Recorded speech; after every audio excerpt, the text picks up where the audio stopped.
Siamo in compagnia di Raffaele Padrone, dirigente sindacale di FSP Polizia di Stato. Grazie per essere qui con noi questa sera. Grazie a lei, direttore.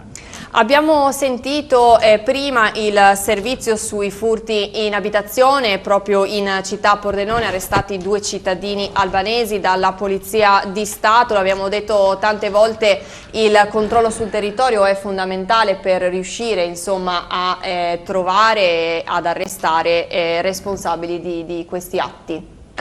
Sì, lei ha detto 2 cose molto interessanti. Una che quella che io critico sempre, che da Roma si siano dimenticati di questa città, di questa provincia, perché la ritengo ancora provincia, anche se la legge non mi dà ragione, quindi, però voglio dire che la provincia di Pordenone, che per me è tale, ripeto, è un po' dimenticata, anzi molto dimenticata, perché se vi ricordate tutte quelle belle notizie che dava l'amministrazione, io le criticavo, fatalità, ahimè, guardate se avevo ragione. In cosa intendo dire? Intendo dire che erano i questori che si sono avvicinati a Pordenone, cantavano vittoria perché arrivano 7, arrivano 9, arrivano 10, io dicevo guardate che arrivano 10, arrivano 8, arrivano 9, cioè questa mattina 10 persone se ne sono andate, le altre 20 se ne sono andate durante il corso dell'anno e andranno via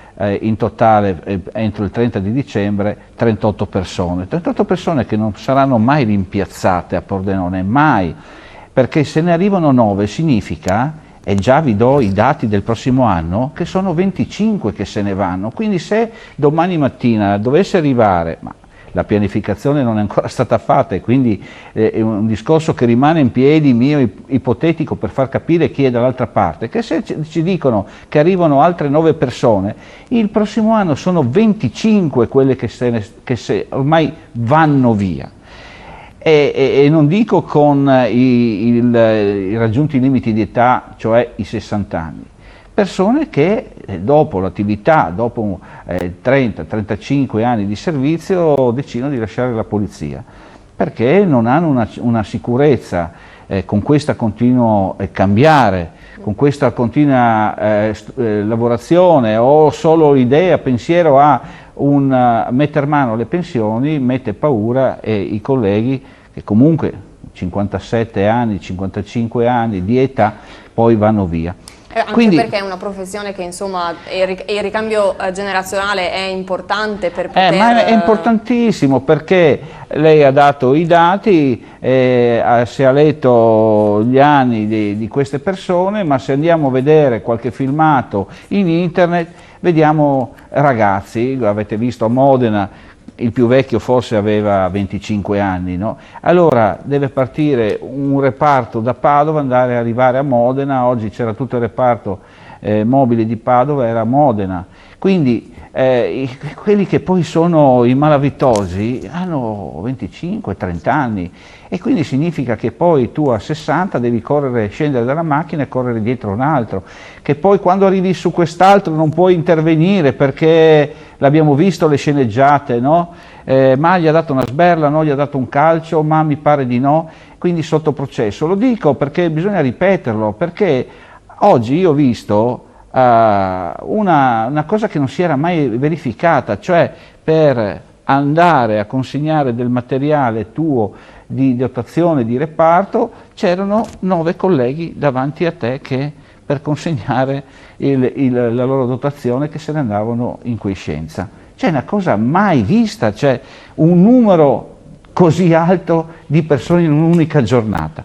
Comunque sta di fatto che lì c'è stata una grossa operazione, significa che se abbiamo gente, persone sul territorio, l'attività la fa anche la città di Pordenone. Secondo lei, lei ha detto all'inizio insomma che Pordenone è stata dimenticata da questo punto di vista, e secondo lei è perché forse ha insomma la fama di essere una città molto sicura anche per i cittadini che sono insomma molto attenti, molto rispettosi, ed è per questo che magari si pensa che serve la polizia? Bisogna fare una distinzione tra il fatto dei cittadini pordenonesi che sono e comunque della nostra provincia, che sono persone corrette e rispettose, e quelli che si sono infiltrati all'interno di questa società. Mi pare che lei abbia dato la nazionalità, ma ce ne sono altre 10.000 di nazionalità che non sono pordenonesi, e questo è il problema, non c'è più il pordenonese. E quindi, voglio dire, è cambiata la società, è in tutte le città d'Italia. Il problema è un altro, che il Dipartimento è assente, miope su queste cose, da una quindicina, 20 anni. Cioè non è che il problema è nato l'anno scorso e nessuno si è accorto che vanno via 5.000 agenti ogni anno e i concorsi sono massimo da 1.000, 1.100, che poi, come dicevo sempre, ogni volta che c'è un concorso ultimamente ci sono ricorsi, poi ci sono quelli che conoscevano il compito, quelli che vengono riammessi, poi blocca, poi riparti. Anche adesso c'è un concorso di 1.000 persone, ma ripeto che più di 5.000 lasciano il servizio in polizia. Questo lo ritroviamo poi nell'Arma dei Carabinieri. Cioè ci sono situazioni che qua, per arrestare, come è successo ieri, si trova una difficoltà per fare un proseguo, perché non è come nei film, che io vedo nei film, arrestano, sparano, si lascia perdere, e poi non vedo nessuno che fa carte. Qua per fare una roba del genere, voi non avete idea cosa significa, e controlla le persone, identifica, è la polizia scientifica, le perquisizioni, e gli atti, e avvisa il magistrato, e hai un tot tempo per portare al magistrato, intanto devi portarlo in carcere, in cella di sicurezza, devi avere uno che controlla le celle di sicurezza, per arrestare 2 persone.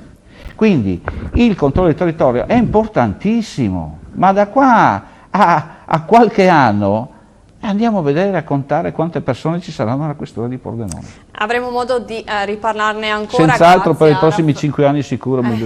Grazie a non vi liberate Padrone, di me. Grazie a Raffaele Padrone per essere stato con Buona noi. serata.